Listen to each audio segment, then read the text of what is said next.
Welcome to the Bauer Power Hour, where we pack motorsports, power sports, and the outdoor lifestyle with technology, innovation, news, and good times into an action-packed dirt-flinging show. Hosted by the one and only Charlene Bauer, who's been serving the off-road industry for over 20 years. Time to throw the green flag and get ready for another wild lineup. Hello, fellow off-roaders. I'm Charlene Bauer, and welcome to the next episode of Bauer Power Hour. Today's show is presented by BFGoodrich Tires, the Mopar Pennzoil Fast Lane, Discount Tire, and Kicker Audio. Today's guests are Jeff Garland from Bruiser Conversions, Rhiannon Freiley from PCI Race Radios, and then we'll talk to Camp Crocker in our Offroaders Rock segment. We'll wrap it up with a Bauer Media adventure to the BFGoodrich Tires KO2 tire launch in Baja. But first, for some breaking news. Well, at the top of the list of news is we are wrapping up our second season here at Bauer Power Hour. With 24 hours of amazing guests and stories, we're not stopping anytime soon. Season 3 will have a very different look for most of the episodes as we hit 4 trade shows, including the Sand Sport Super Show, the Arizona Off-Road and Sand Expo, the Off-Road Expo in Pomona, and then the SEMA Show in Las Vegas. We're going to walk the booth, talk to those in charge, and see what is in the latest technology category. Of course, we also tend to have a little bit of fun at these shows, and we'll take you behind the scenes with us. It's going to be a wild ride in the old truck. Then always, for a sneak peek while we're there, be sure to check out our Bauer Power Hour Show Facebook and Instagram pages. King of the Hammers has officially announced his 2016 date as Friday, February 5th. However, as we all know, the race has turned into a week-long event that will start on Friday, January 29th. Book your plane tickets, request your time off, and get your RVs ready to roll. It's gonna come quick, and we'll definitely see you there. Center lock overhead gun rack for trucks and Jeeps are now available from Great Day Inc. The center lock gun rack fits most full-size crew cab pickups with center door posts and positions the gun snugly against the headliner of the truck, totally out of sight of passerbys, providing an abundance of headroom for the driver and passenger. The guns are held securely in a cushioned, moldable gun clip with Velcro straps and adjust independently to different size guns. In a Jeep Wrangler, the patented opposing force installation system stretches from 42 to 48 inches and locks in place to the Wrangler's side roll bars. This quick-draw gun rack is designed specifically to accommodate the unusual shape of a tactical weapon. Instant access to the weapons is as easy as pulling 2 Velcro tabs. And everything is made in America with pride. For more information, go to greatdayinc.com. As an established metal form manufacturer in the heart of the Midwest, Amanda Manufacturing is fully committed to creating new jobs for American workers. Currently thriving with more than 200 employees, including over 170 members of the UAW Local 1549, they expect to create an additional 20 to 40 jobs between September and the first quarter of 2016. These new positions will include skilled and unskilled factory workers, office support staff, and management positions. Since groundbreaking on additional space last year, they've stayed on track with the $5 million plant expansion. Once the construction and extensive renovation is complete, the current 130,000 square foot facility will have grown by nearly 40%, with 54,000 additional square feet of manufacturing plant space and a 14,000 square foot new office and facade improvement. Amanda Manufacturing is an established developer and manufacturer of cold and technical formed rod and stamped assemblies for Fortune 500 and 100 automotive customers and suppliers. If you would like to learn more about working for Amanda Products, please go to amandamanufacturing.com. With all the presidential debates well underway, it's not too early to start looking at who supports land use issues in your state and federal government. As Trail Political Action Committee's supporters, you have the opportunity to greatly impact the 2016 presidential elections and to build on our highly successful efforts in previous election cycles to champion responsible OHV recreation via the electoral process. On a recent Tele Town Hall conference call, Peter Graves highlighted several key battleground Senate races in Nevada and Colorado as being important campaigns for trail voters to be engaged in. Graves also noted the importance of having the grassroots engaged in the election process. As before, TPAC will also be looking for new candidates in battleground states who support our issues and need our support and votes. This is also a great opportunity for you to help stock TPAC's war chest for this election cycle. TPAC expects to play an important role in battleground states where races are often decided by just a few votes. For more information, go to thetrailpack.com. All of this news and more is available at offroadnewswire.com. If you have off-road news, please feel free to submit it to winning@bowermedia.com. Do you want to know what cool events are happening this weekend? I know I always like to know. Please check out our Bauer Media calendar that is packed with events to attend across the country at bowermediacalendar.com. And if you don't already get our weekly newsletter blast with all the previous weekend's race results, the week's calendar, Bauer Power Hour info, and current news and information from the industry, please go to our website and join in. You'll never be left out of that inside circle again. And now, let's join our first guest, brought to you by BFGoodrich Tires. Are you driver enough to handle the ultra-high performance of the new BFGoodrich G-Force Comp 2 all-season tire? Or the rugged toughness of the all-terrain TA KO2? From August 31st to September 27th, get a $50 or $70 MasterCard reward card after submission when you buy a set of 4 new BFGoodrich passenger or light truck tires. Head to your local BFGoodrich dealer today. See redemption form for complete offer details. Offer expires 9/27/2015. Void where prohibited. Reward card issued by U.S. Bank pursuant to license from MasterCard International Incorporated. If you guys like horsepower, well, we got the guy on the line that knows how to light up your tires. Let's welcome Jeff Garland from Bruiser Conversions to the lines. How you doing tonight, Jeff? Doing very well. Good. Well, let's talk about this. So 6.2 LSs, 6.4 Hemis, and 3.8 diesel engines. Holy cow, throw that into a 4-door JK and you are smoking tires, right? Yes, ma'am. So what is the most popular? What are people talking about? And let's dive into some of your conversion kits. Well, the most popular at present is the 6.2-liter 430 horse LS. The integration that we've done in the past 6 or 8 months has allowed us to be able to utilize the factory computer on the Jeep, which allows all the factory operating components to work as they did from the factory. Mm-hmm. So, based on that, it's a very reliable platform. And as we all know, the LS platform is a very reliable engine. Right. So it has become one of our best sellers, and it's the most integrated process of the conversion that we've done as of yet. When you say factory components, what are you talking about? Well, on some of the twin computer setups that are out there right now, which are operating the GM transmission with the GM engine, you have to run a twin computer system. The twin computer system is there based on the fact that the Jeep has to see the factory ECU for some of the options to work in the vehicle. The GM computer operates the engine and the GM transmission, hence the twin computer setup.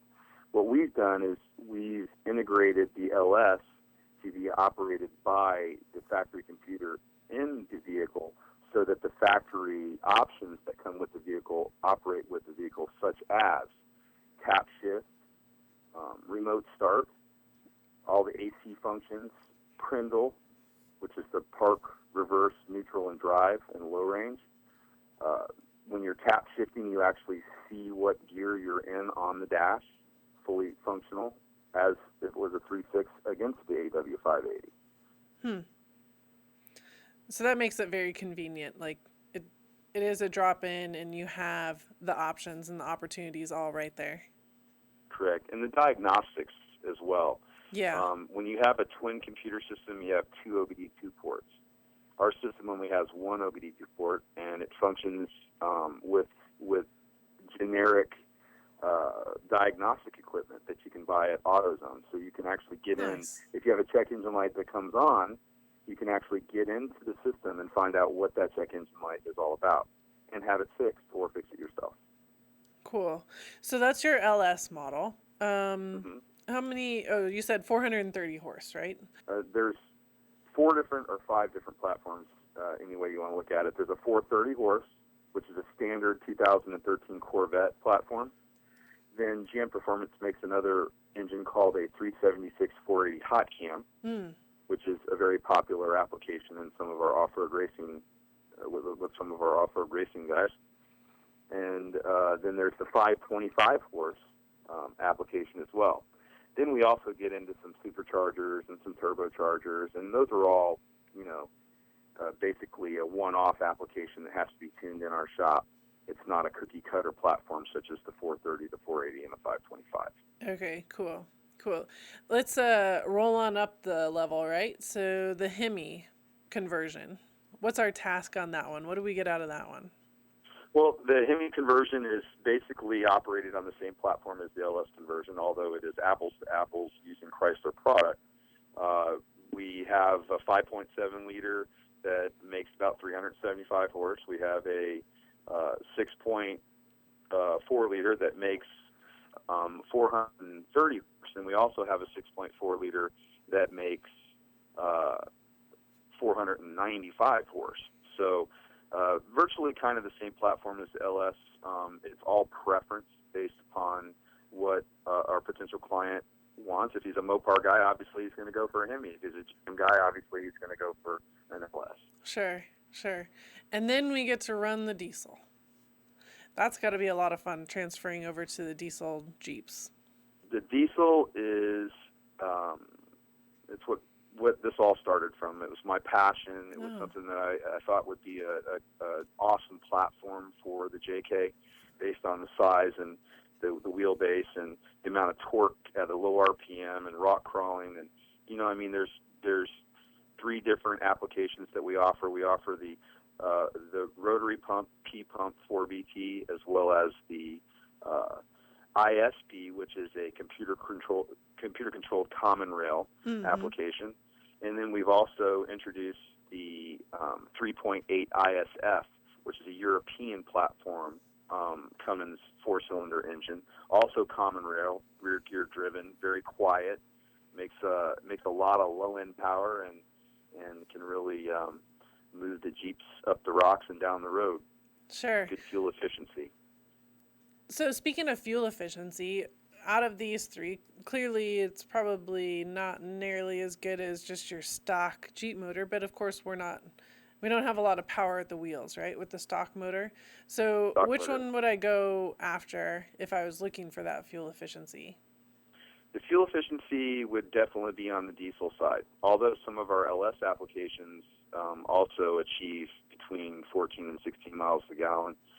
Depending on the platform and the build sheet for the diesel, we've gotten in excess of 26 miles to the gallon in a 7,000-pound vehicle. Wow, that's awesome.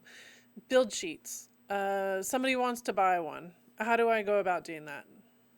Well, the build sheet consists of the desires of the owner of the Jeep. So basically, we sit down or email back and forth a structure, what the client is going to be using the vehicle for, if he's going to be just a daily driver, if he's looking for fuel efficiency, if he's building something somewhere in the middle, or a hardcore rock crawler.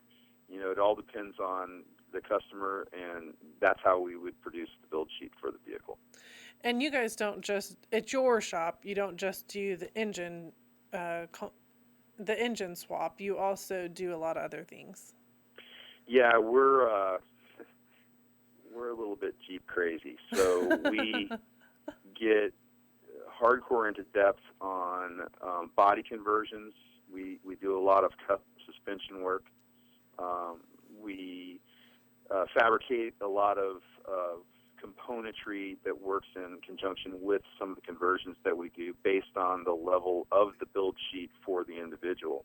And we're building pickup trucks, we're building super cab trucks out of Jeep platforms, JKUs, and standard JK two-doors.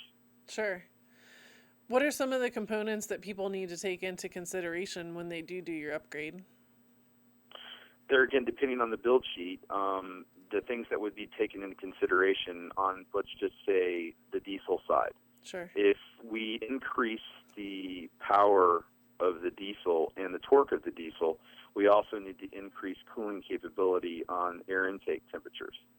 So in some cases, the 4BT and the ISB and the ISF would not require a aftercooler, intercooler, or anything of that nature in order to cool the air intake temperatures down, based on the fact that it's possibly not making the amount of power that it's necessary for those components. Although, if a gentleman contacted me in regards to putting an ISB or an ISF into his vehicle, and he wanted to make 350 horsepower and 550 foot-pounds of torque, then we would have to upgrade to a Bruiser aftercooler or intercooler application in order to keep the air intake temperatures down where they need to be in order to function correctly, to not overheat the vehicle or melt the pistons. So are we doing anything with the transmissions? Are we doing anything? Oh, the transmissions, depending on the power range, we utilize the AW580, which is a Mercedes-Benz platform transmission, which actually is available in a 2012 up application on a JK or JKU. That particular transmission, with minor work to it, will handle up to 1,000 horsepower and 1,200 foot-pounds of torque. So we have a tendency to utilize those transmissions in pretty much all of our conversions based on the fact that they've been so reliable in the past. Nice. And the upgrades to the transmission all are in accordance with the type of power that the engine is going to be producing. And that's on all three platforms, LS, Hemi, or diesel. Nice. How do you R&D and test the products? Oh, well, a lot of late nights. How about that? that's the honest answer.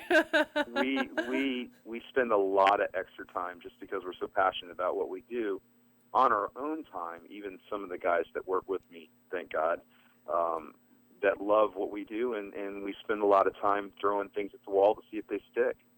And that's basically, since there's nobody else in the industry doing really what we're doing, it requires that type of input in order to be able to overcome certain obstacles that are necessary to overcome for these things to be reliable. Nice. And you guys are on the trails all the time too.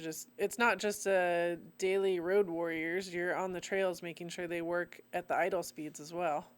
Absolutely. The full realm. I mean, we have several test vehicles throughout the country and outside of the country that give us feedback on different types of terrains, different types of humidity levels, barometrics, elevations. I mean, there's so many different arenas that we have to overcome in order to make sure that the finished product is reliable and a long-term product. So let's hit reverse for a second. How did you start Bruiser Conversions? Where did this whole idea come from? Well, in 2007, when the Wrangler came out, obviously, as a Jeep knucklehead, I had to have one of the very first ones that was ever produced. And I also had to have the first one that was lifted and the first one with big tires, and blah, blah, blah. So we purchased the first one that came into the state of Florida. I was right there to get it. And we brought it to the shop. And before we even really did much driving with the vehicle, we brought it into the shop and tore it apart and lifted it and, lots of fun things. And when I got done with the vehicle, I took it for a ride around the block, and I was so discouraged with the power plant that I actually ended up selling the vehicle about 2 weeks later and went back to my 5.9-liter TJ that I had built. Yeah. So got to speaking with some of my clients and same issues, and we decided that the diesel was the best application, and that's basically where it started in 2008. We started developing all of the products to install 4BT diesel into a 2007 platform JKU. Ended up in SEMA in 2011, and then the LSs and Hemis started shortly after that with the integration that we did to achieve the installation of the diesel in the 2007 JK and up platform. We learned a lot of other items that needed to be overcame in order to apply the LS and the Hemi in the same situation with the canvas system that's on the Jeep, as well as all of the integration with the computer systems that are on the Jeep as well. What do you see has been the biggest change in our off-road industry, or even in like your category of the engine piece from the beginning in, let's say, 2007 to today? The greatest change for me has been being able to putting a power plant into that vehicle that actually works for the platform of the vehicle. That's been the best change for us, is now we actually love our Jeeps again because we can make the power that's necessary for the Jeeps to work like they're supposed to. Yeah, for the big tires and everything. So you work with people kind of one-on-one, make sure that they get what they're after, make sure that they get what they want. And then you have authorized dealers across the country, right? They don't have to bring their Jeep to you in Florida. Correct. We do have certified installation facilities that are Bruiser installation facilities that also support the potential client's conversion. So they're scattered throughout the United States, and they'll be on our website within the next 2 weeks for everybody to see. Cool. Well, when you guys go to their website, make sure you check out their JK Crew also. How many of these have you sold? I really want to get one. That's so cool. We've got 12 of them on the road, and there's 4 of them underway right now. My gosh. We're really ramping up production on the JK Crew just because of the demand. Just recently, we went through an expansion of our business, so we're setting up the facility to actually manufacture the JK Crews right in our facility, in a one-off nature too. So the recent statement that you'd made about one-on-one with the clients, it's an absolute necessity for us to get on the phone with our potential customers and get all of their input as to what they want. And being that it is a one-off vehicle, we can do pretty much anything to make the vehicle perform as they want it to. Yeah, that is just so awesome. So awesome. Well, one of my favorite questions I ask everybody, zip ties or duct tape? Zip ties. What's the most important thing you've held on with a zip tie? A drive shaft. Right? We do that a lot, huh? Well, you can find out more about Bruiser Conversions online at bruiserconversions.com, on Facebook, YouTube, and Google Plus under Bruiser Conversions, and on Instagram at Bruiser Conversions. Final word, Jeff? There's no replacement for displacement. I love it. That's awesome. Well, a ton of great information. I love that now we can peel out, right? And next, we're going to go to our next guest, brought to you by Mopar Pennzoil Fastlane.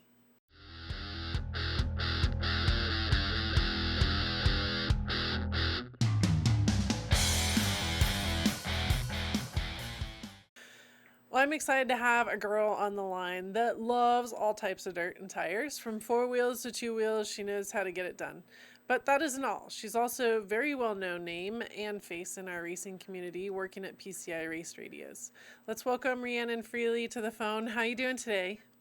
I'm really great, Charlene. Thank you. I'm happy to be on. Been watching this show for a couple weeks, and this is it's really cool. Cool. Thank you. Thank you. Well, let's talk about you first. Like, you're a dirt bike rider. You're driving, Class 1 cars. How did you get into this? Tell us where you came from, how you got started. Well, I grew up in the Palm Desert, Palm Springs area, and, not a lot to do when you live out in the middle of the desert except kind of play in the dirt. Right. So, toy around with ATCs, the three-wheelers, back in the day, and, go play in trucks out in the mud and that kind of fun stuff. And my friend Trevor got into racing at Rialto Off-Road Raceway and like 1450 races, and I decided I wanted to build a truck. And being the Chevy girl that I was, I went against all possible odds and put coilovers on an S10 and started playing with my truck at Rialto and doing a jump contest and just silly, goofy stuff. And, all the things that we laugh at all the kids that are coming up into the industry now. I was one of those kids and doing goofy stuff in my street truck. So kind of got involved and answered an ad to do some accounting stuff at PCI back in 2003, and the rest is kind of history. So you've been working at PCI Race Radio since 2003. Yes. What have you done since you've been there? How did you grow up in the industry? Well, I started out doing, accounting and some of the basics and, getting some of the things just caught up to the 21st century. PCI has been around since 1972, and, when you have a business that's been around that long, things get dated and they easily get stale. And so just kind of bringing some fresh blood and some education and from some experience from some other racing markets as well. I had worked in shifter kart racing and things before too, and kind of worked with some sales and marketing and accounting, and really just ran it all and kind of took over every aspect of the business.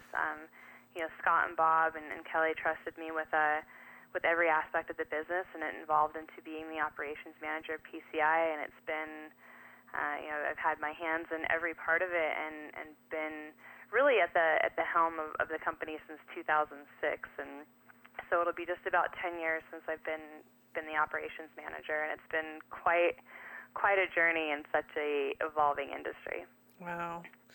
So let's talk about that for a second. So how have you seen the industry change over the last 10 years? Well, I think the biggest changes and some of just the business in itself, we're such an economical-driven industry. Mm-hmm.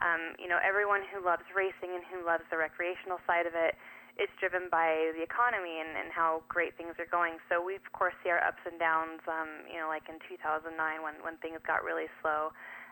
But we also see our booms like now and in 2006 and 2007. And so there's been a lot of changes economy-wise, but definitely in the land use issues as well. There have been a lot of changes with that, and it's always disheartening and frustrating to fight that fight. And, we do so much to try to support our advocates that are out there fighting for us, but it gets kind of worrisome when you see, more closures and less people getting involved in motorsports and being a big part of it. Technology is incredible. If you just look at your cell phone from 10 years ago to today, right. and looking to see how far things have come from our looking at some of the little handheld GPSs we had 10 years ago to now. And the same thing with communications, going from these big, huge 50-pound radios to Bluetooth communications and, satellite communications as well now. You can talk to your race teams anywhere now, and there's been a lot of advancements and everything within the industry, but it's been a wild ride, but a great one. Innovation has had to be at the forefront of your guys' business, especially because technology is your business, right?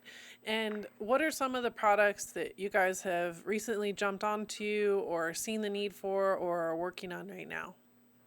Well, we're definitely working on a lot of the wireless communications, and it's something that we really haven't been able to find a lot that we're super thrilled with, at least on a lower price point. Bluetooth wireless is not something that we can put in racing communications at like a real entry-level economic standpoint, like the SEMA and Chatterbox and things like that. They don't work in our high-noise environments, and sure. Really when you go out to the desert, who wants to really keep charging their stuff every night? It's bad enough when you have to charge a handheld, let alone your headset or your helmet as well. Right. So we've really found that a lot of people still like the wired communications. So we have that, but we've also pushed forward into some really cool wireless technology with the Bluetooth, and our biggest advancement came about 2 years ago with a Bluetooth helmet that we completely wire everything inside of the helmet. And when you get into the race car, you plug everything in just as normal, and you talk on the intercom the same way that you do. But when you unplug in a fraction of a second, it turns on this Bluetooth, and you're now still just talking like you're still sitting in the passenger seat, but you can be under the vehicle. And we also added a push-to-talk button on the helmet, so you can be under the car and asking for your race team to bring you a new transmission out to race mile 150, like you're still sitting in the passenger seat. Nice. So that was a really cool advancement in the Bluetooth. And then our latest one has actually come, we've been working on it for quite some time, but it's been about 5-6 months of putting together our new PCI SATCOM G2. And satellite communications are not new to the world by any means, but they are very new to racing. And some of you may have seen those big white domes on the top of some trophy trucks that are out there right now, and some of the ones that we're testing. And We've integrated that completely in with the intercom system now. So we've taken some very expensive satellite communications that were really designed for military use, and we've fully integrated that in with your own helmet communications. And at a press of a push-to-talk button now, you can use a satellite radio dispatch to communicate. Now, it's not like satellite cell phone type service, like sat phone service. It's a little bit different. It's actually talk group radio dispatch. And then we also have, you can add on that satellite phone service as well. So really cool advancements. That's actually just going to market this week. We just put out a bunch of press releases on it. So pretty cool. It's a very expensive addition to your race team. Each item starts at like $3,700.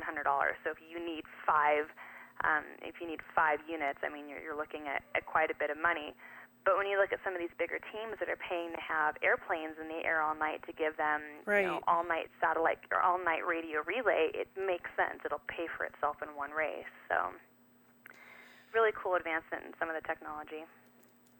So let's talk about that for a second. Weatherman is Bab, and he was one of the originators of PCI race radios. How does Weatherman communicate with everybody? How is all this technology working from maybe in the past to now how you guys are doing it now more efficiently?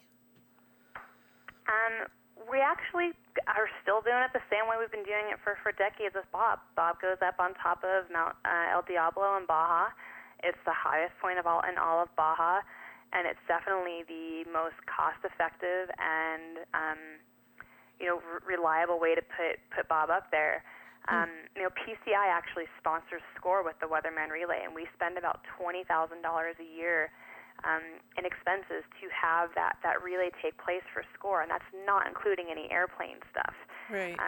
So that's just to drive up on top of a mountain a couple of times a year and do all that. So he's up on Mount Diablo, and he has communications with most of the race course. And we have longer ones. We have second Weatherman points. We actually have a 3-Bob team that helps out. Bob Otwell, Bob Thompson, and Bob Steinberger. Ironically, they're all named Bobs. But they're all a huge part of this team that makes up the Weatherman Relay. And then when we do the point-to-point race, SCORE pays for a huge portion of the airplane to be in the air all night, along with a bunch of other really great contributors that help out to the cost of putting an airplane in the air all night. Anyone who's ever done that in Baja knows the tens of thousands of dollars that adds up to. So yeah. And just to make a note, it's the 3-Bob team and Charlene, and I'm not the Charlene. Yes, and Charlene, absolutely. I don't mean to discredit her out of that equation. It's having to be stuck with any of the Bobs in a trailer for that long is a huge accomplishment. I know myself from experience, because I've actually gone up to do one of the relays with Bob, and 23 hours into it, I was passed out. I couldn't do anymore, and he's just laughing at me and, youngster, you can't even keep up with me. And he's up for days straight getting this done, and I don't know how he hangs. I was exhausted. Yeah. I've had quite a few people come up to me, oh, you're the girl that's on the Weatherman. I'm like, no, I'm not the right Charlene. That's okay. Everyone thinks I'm Bob's daughter, so we'll clarify that now. I am not Weatherman's daughter. That's awesome. But you've worked your way into it. Now, let's turn to the girl factor for a second, right? How is it being a girl in the industry? How have you made your name and made it work for you? It's always tough being a girl in a guy's industry for a few different reasons. I mean, it's hard to be a woman in the workplace at all, having guys and men, boys that report to you and having to report to other guys. And there's a lot of people that don't care to work for girls, and I think that we've advanced a lot in the workplace itself, but that's always made it interesting.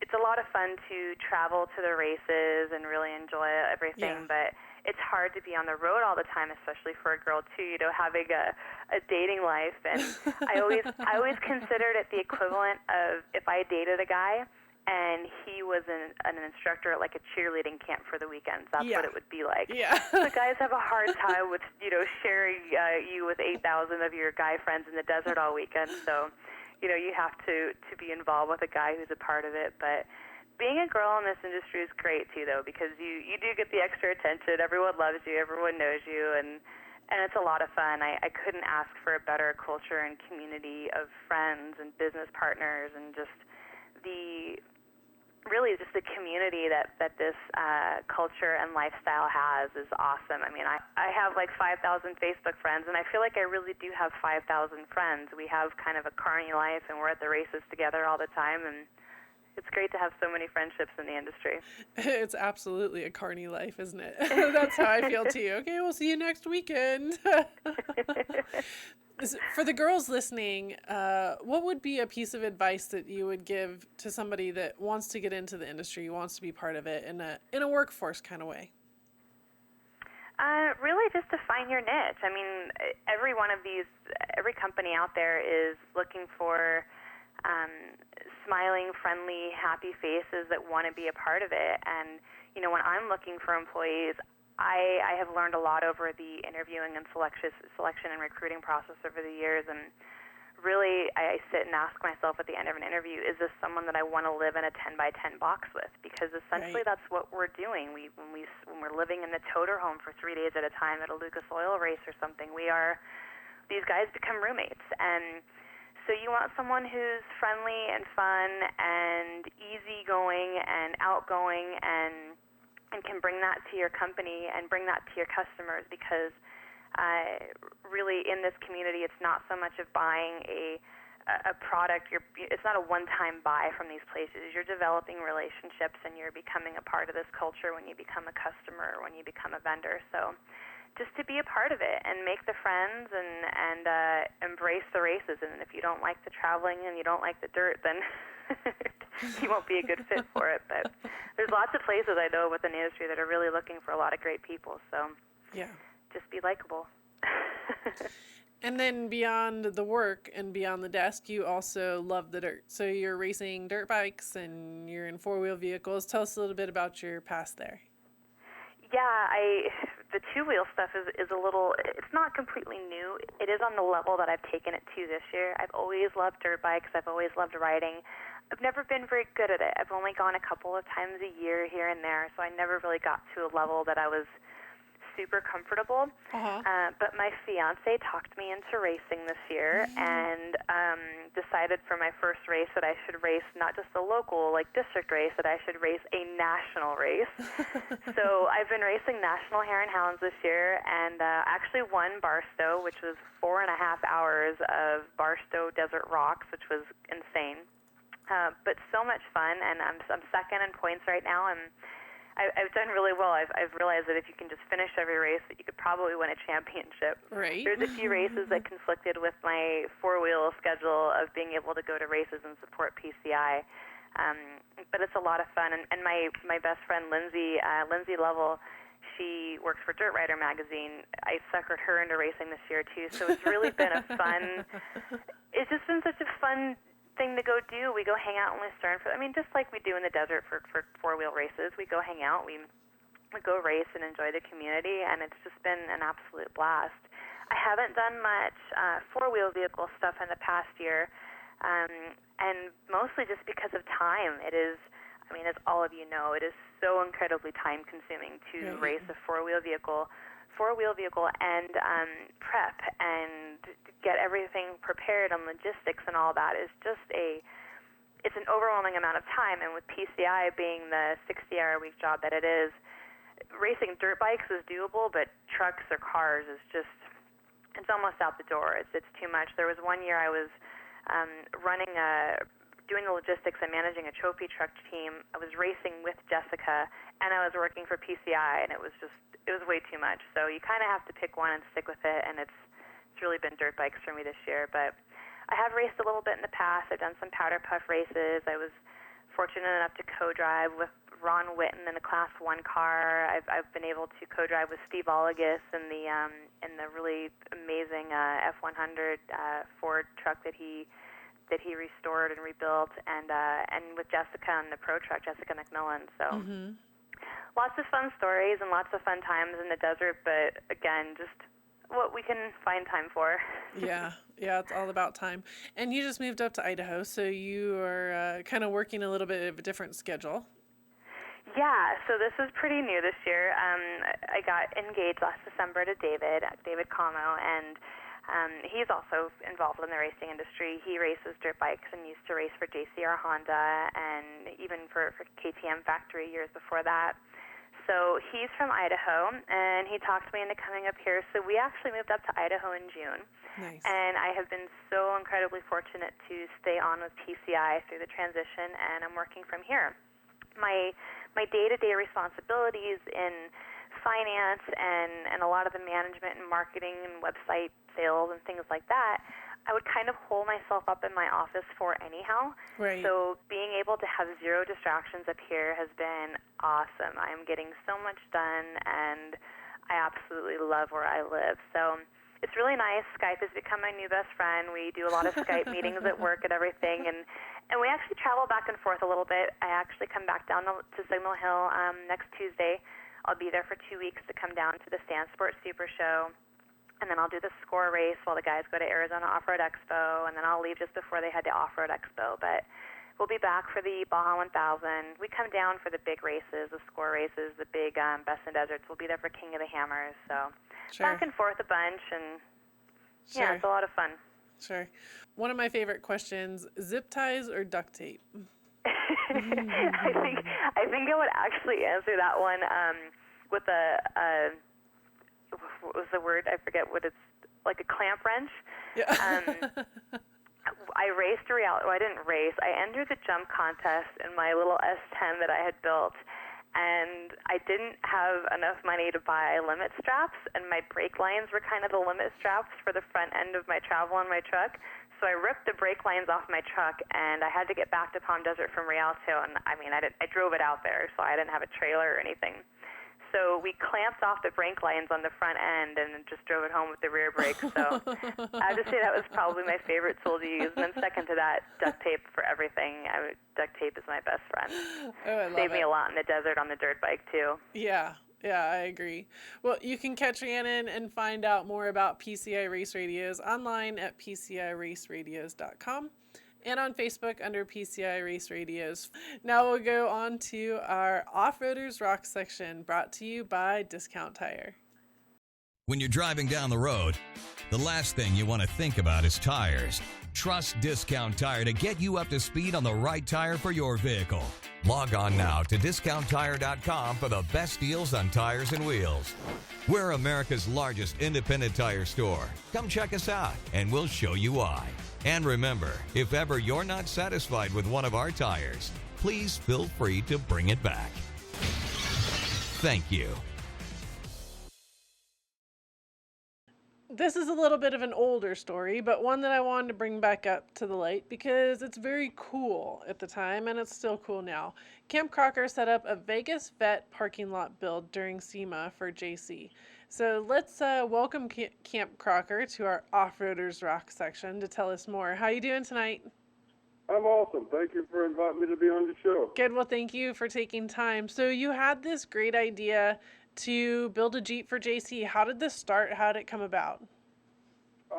Well, we had a lot of people going to SEMA, and I've been to SEMA many, many times. Been up there, 4, 5, 6 times, and it's always, it's always a lot of fun to see the Jeeps and to kind of go up there. But for some reason, we just decided here I had a small school at the time.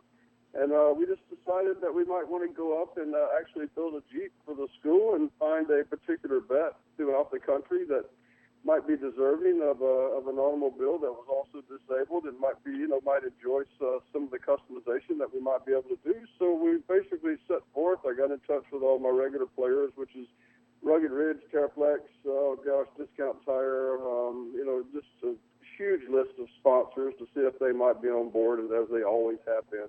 Sure. When I've had opportunities to do these types of builds. And then our hardest challenge was to find a vet with a Jeep that could come out to SEMA for a week. And so we found JC. He had a, I think it was like an 09 or a 2010 four-door Wrangler. Him and his wife and his children came out, and we finally agreed to come out. He had lost his leg during I forget anyway, his tank blew up and just almost blew both of his legs off. And he's an awesome guy and an awesome person. And, we kind of put it all together. And him and his, I might say, 8 months or 7 months pregnant wife hopped in the Jeep and drove from Georgia all the way out to Las Vegas. We got all of the different pieces lined up to be shipped into the Las Vegas hotel. We got there originally, and we were going to kind of do this in the parking lot, and realized that we were taking on way more than we could possibly do because of everything we were going to do to the Jeep. And Larry at Las Vegas Off-Road, Larry at Las Vegas 4x4 and Off-Road said, "Come on, Camp, come out to our place and we'll do it out there." Nice. And so I was just, basically, if he hadn't have said that, we'd have been in deep trouble, because not only did they offer their spectacular shop for the build, but they also jumped in and with multiple people and helped us put the whole thing together. So, I mean, things just kind of worked out that way. It was a long, long 5 days, but I think we accomplished something really spectacular, and it was fun for everybody involved. I had Clyde Bynum from Southern Rock Racing, SARS, Southern Rock Racing Association, came out, and it was one of the funnest stories about that, because he was right with me for like the first 3 days, and him and his son CJ, who also races rock bouncers right now, and I think they showed up on Sunday, and they're just right with me, and I'm like, I think it was Wednesday afternoon, I was driving along, and I looked over at Clyde, I said, "You haven't even been to SEMA," and he just kind of looked at me and smiled, and I said, "My God, you flew all the way out there just to help me put this damn Jeep together." And he just kind of looked down and smiled, and it's probably surprised it took me that long to figure out, but at his expense. And I had, lots of other people came from Phoenix, from Las Vegas, spent a whole day with us while they were there in SEMA to come out and just do what they can. I mean, we were there till 1, 2 o'clock each night. We'd be back there at 5:30 or 6, and did this for the better part of 4.5 days, one of the longer weeks I've ever had in my life. But it was a spectacular week. We did a great job for the Jeep, had the handicap, the handles also to be able to drive without, using your feet. We had a first ever hydraulic lift, electric lift on the side that we built custom just for the Jeep to be able to transfer in and out of a wheelchair. Really? Great paint job. Just a lot of really, really awesome people came together and helped me put on a particular, put a project together that, without everybody showing up and helping us, we were absolutely doomed. Yeah. In the time frame that we had.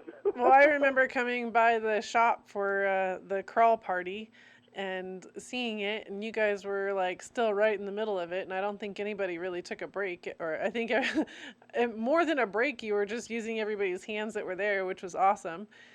It was just the Jeep community coming together and building an automobile, and then people coming and helping, and all the donations of the parts. And then we ran into an issue because the front end of his 44 was completely shot, so we had to throw in a rebuild of his front end.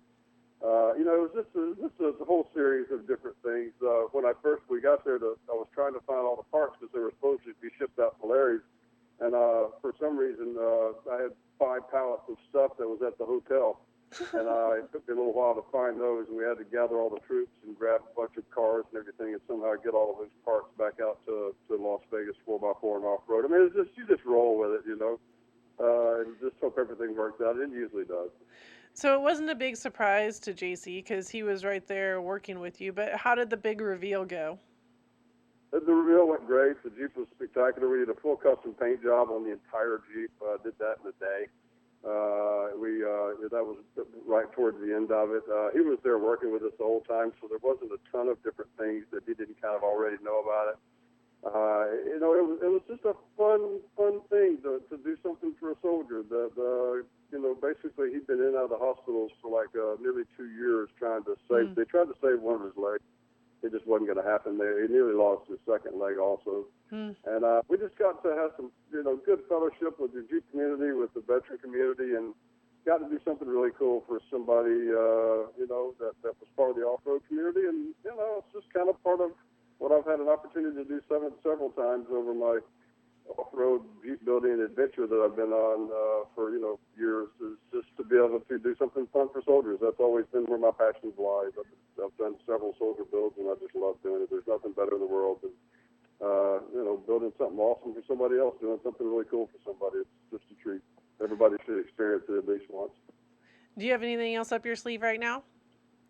I am working on probably the biggest adventure I've ever tried to pull off. We're putting together basically a series of places called Veteransville with the whole, it's a Hunt Bash program, which is sponsored through the VA and also the Housing Urban Development, where they're trying to get homeless veterans or veterans that are fixed to lose their houses assistance so that they can continue to try to get their lives back together. And me and a team of investors are looking to build 100 homes in various cities throughout the United States that are all veterans that are either homeless or are about to go homeless. And, you know, it's a whole lot of work. And again, maybe I've bit off more than I could chew, but I've never been intimidated by anything in my life. And trying to pull off the impossible is kind of norm for me. So we're really excited about doing something really fun. It's on Facebook. It's called Veteransville USA. Same thing on I just got my webpage set up today, and I've got a meeting with a company called Home Inc., which is in charge of all the veteran vouchers throughout the country. And I've got a real exciting meeting with the director and their head people tomorrow in downtown Phoenix. So I'm excited to see what this goes. Awesome. Well, thank you so much for being awesome, Camp, and helping out all these vets. If you know of an off-roader who rocks and gives back and maybe wants to share their story, be sure to reach out to us. And now for a behind-the-scenes look at one of my Bauer Media adventures brought to you by Kicker Audio. If you drive a utility vehicle, Jeep, or motorcycle, Kicker Audio has the power sports stereo gear to entertain you at any location. The gear is compact, weatherproof, and provides you with great sounding music wherever the job or fun takes you. See your authorized Kicker dealer for your off-road tunes. Today we're going to take you deep into Baja for the BFGoodrich Tires KO2 launch. Baja is a very interesting place. Either you love it or you hate it. It just depends on the reasons you're there and the resorts that you're staying at. Well, in our case, most of the time, it really isn't about the resort. It's about the comfort of the chase truck and the vehicle that you have to run the trails of Baja with. This trip, I wasn't going down to chase a race or a team. I went down with the BFGoodrich Tires to see the launch of the then brand new KO2 all-terrain tire. It was a media and friends of the brand event where they invited quite a few folks crossing all categories over 3 waves on a 4-day adventure. I couldn't help with the first wave, but I was down for the second and third to help with the pictures and the videos of the whole event. A ton of work, but a ton of fun at the same time. It was a very different style of trip from the travel perspective for me. I've always met the team that I'm going to follow on the California side of the border and traveled down in their trucks. And this time I actually flew into San Diego and then joined the group on buses to go down and across the border.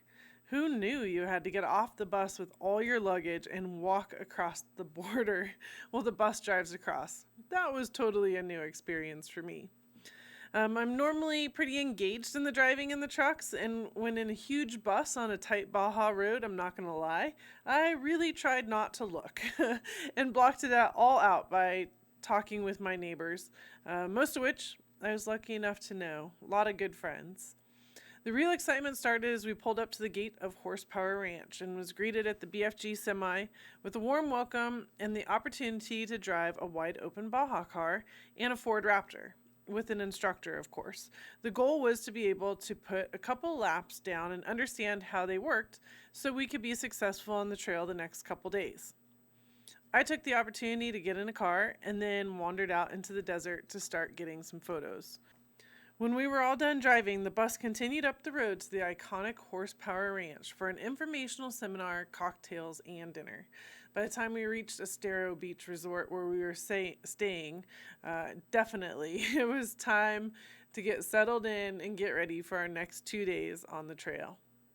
Well, I was there to work. My job was to take pictures and videos of the event, so all the media folks that were there had stock photography to use for their stories. We had the first evening, 2 days on the trail, and a final dinner, and then I had to have all the pictures and a thumb drive ready to go before they left the morning of the 4th day. If you just went, oh my gosh, that's totally crazy, then you just joined my team. But this is what I do, guys. This is what I do. So day 1, we had our quick breakfast and then loaded up and headed back out to Horsepower Ranch to get into a wide open car. I got what I call the hop seat, the fun seat. I start in the front car, and then I ask to get out at certain points and get left in the middle of the desert and along the trail, and then take pictures as everybody goes by me. And then, hopefully, the back car picks me up. I do that for a few times, including moving into different packs of cars as well. I want to make sure that I get at least one good photo of everyone. That's always my goal, and that's really what I strive to do. In BFG fashion, the hospitality was amazing. We stopped for lunch at one of their typical pit locations, and it was a great mix of fresh shrimp and tortillas. Yummy! During lunch, guests had an opportunity to get to drive with some of the performance team in their race or pre-runner trucks. Drivers included Rob McCachran, Walker Evans, Ryan Arciero, R.G. Anderson, and Gustavo Vildosia in a $600,000 pre-runner truck that was absolutely amazing. Of course, we all know that I'm not necessarily normal, so instead of me focusing on how fast we were going, I was actually analyzing how each of the drivers drive. 2 foot, 1 foot, 2 hands, 1 hand on the shifter, etc. It was fun to be able to be inside the cab of the professionals and see that they're also different, really. Another thing I'd like to point out is each of these vehicles that the celebrities were driving were navigated with the KO2 BFGoodrich tires on them. Nothing different from what we have on our street tires today. Establishing that speed and aggressive driving is something that the KO2 can absolutely handle. Well, at lunch, all the groups would rotate, one moving into the Raptors and one into the wide open cars. Everyone would get a chance to drive the Raptors at some point. And this is also where we had our first wave of drama come into play. Because, of course, nothing we do is ever truly drama-free. There was a hurricane that was coming up the coast, and it looked like it was going to hit us that afternoon. We had lucked out in the morning with no rain, but I was getting a little nervous. If it was just me, I wouldn't mind. It didn't really matter. But to have all my cameras out and potentially get them damaged and destroyed, I needed to start making some arrangements. So in talking to Jeff Cummings, he suggested that I jump in the Bronco with him and that we would meet the group at different points along the trail. This sounded great to me, and I could keep everything dry and I'd get the shots that I needed. So we did exactly that, and thankfully so. Holy cow, this storm hit, and in a big way. We were going through flood zones in the truck, yet making it our picture spots at the same time.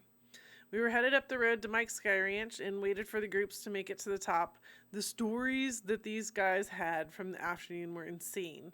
Some got caught in major flash floods, others were getting rained on, but hands down, every single one of them was soaking wet. And in the background, the folks in the Raptors were just totally giggling at their luck, right? Well, there's one more activity waiting for us at Mike's Sky Ranch. Poison Spiders, Larry McRae, Raceline Wheels, Greg Mulkey, and Bart Dixon, Level Racing, Brad Level, and JT Taylor, and Pirate 4x4, Lance Clifford, were there waiting to give folks a ride in their 4x4 equipped vehicles on a very special rock crawling course that they had built out back. The rain on the rocks during the rock crawling and the mud that the drivers had to go through allowed the tires to shine even more than they had just hammering through the desert. BFG has claimed an increase in their mud traction from the older version of the all-terrain, and I will stand here and say and guarantee with you that there is no one on this leg of the trip that would argue with this claim. Mike's Sky Ranch is another iconic place in Baja that racers frequent during pre-runs and trips. It was exciting to take folks from the media that have never been to Baja to a place like this, where they probably would never have had the chance to visit on any other type of a trip. Dinner was served and the generator stayed on until 10 p.m. while the bar stayed busy. I sat in the corner listening to everyone's stories while I worked on the pictures from the day to get them organized and ready to go. The goal on a work trip like this is to never get behind. The third day of our trip didn't offer as much drama. I did the same morning routine with getting in and out of the cars and waiting in the desert to get the different shots. We met on the coast for lunch and more opportunities for a fast and furious ride along. And then I jumped in the truck with Jeff and got the right shots as we crossed paths with the groups headed back towards Ensenada. The final stop of the day was at Uncambaro, where the guests were relieved of their driving duties, were offered chips and salsa and Coronas, and then driven back to the resort to clean up for dinner. I passed on the chips and salsa and peeled out on the first truck back to the resort so I could work on getting all the pictures organized while getting ready for dinner. By the time I got to dinner, I was in a good spot with getting everything ready to load for that night. I got the dinner shots, and after socializing for a while, I headed back to the room to work. The last thumb drive was loaded at 4 a.m. just in time to take a couple-hour nap and be at the bus by 6 a.m. to deliver to all the guests. I went back to my room for a bit longer nap, and then I caught my ride to Horsepower Ranch, where we'd start the process all over again. This time, I was already on the ground when the wave of guests came in, and I had an arsenal of action shots, so I got to drive in the group of vehicles. Pretty exciting. I got paired up with Ricky Artez from Jeepers Den and had a blast. He had actually owned some wide-open cars in operation facilities, so he was a pro driver, and I, of course, was a pro navigator. We had so much fun laughing and being able to enjoy the sights together, and yes, of course, I did drive as well and had a great time. The rest of the trip was similar with the late nights and the early mornings, and I was able to produce another group of thumb drives for all the guests, but I was also on this bus, headed home, along with all the BFG folks. It was an amazing feat for a company to put on such an exciting trip to Baja. I'm not sure there's another company, honestly, that could truly pull something like that off. BFGoodrich is a race-proven and Baja champion company and tires that support Baja in so many different aspects. Here's just one of the impressive facts. Did you know that over the past 4 years, BFGoodrich has been on 33 of the top 40 overall finishers of the Baja 500? Yeah, overall, you guys, overall. So that's a flashback to the beginning of the KO2 all-terrain tire launch, which, as we all know, they've already had 1 million tires in the marketplace sold in less than a year. I totally love it. Well, if you're listening to this story and you'd like to head out on a trip like this, feel free to email us at winning@bowermedia.com with your information to be entered to win the Adventure of a Lifetime sweepstakes, where you get to pick where we go on an adventure. I'll apologize right now, and I'm sorry, but we actually won't be heading to Baja. But if you want to be part of an exclusive media launch event, we can absolutely make that happen. Or maybe you want to go wheeling someplace special. It's your choice. Be sure to put Adventure of a Lifetime in the subject line with your name, address, and phone number in the body. Well, that wraps up this episode of Bauer Power Hour. And actually, you guys, are you ready for this? This wraps up Season 2 of the Bauer Power Hour. A whopping 24 hours of amazing guests and information. I'd like to say a huge thank you to all of our viewers and listeners, as well as our awesome guests and sponsors. Tune in next week for our season recap, which is always a ton of fun to make. And then we'll be right back with Season 3, where we walk the aisles of all the off-road shows and bring the latest and greatest products right to you. Remember, you can watch and listen to Bauer Power Hour on YouTube, Vimeo, and an assortment of different podcast outlets, including iTunes. Please take a minute to follow us on Facebook, Instagram, and Twitter. We are always posting fun and interesting info. And if you'd like to chat, visit our website, bowerpowerhour.com, and click on Let's Chat to send us an email. Well, I got to get back to work. We're getting ready to head out to another show. I love this time of year. Anyways, until next time, have a great week in the dirt. Want to learn more about the guests on today's show? Visit www.bowerpowerhour.com for more information, photos, and videos. Follow us on Facebook, Instagram, and Twitter by searching for Bauer Power Hour Show for daily breaking news updates.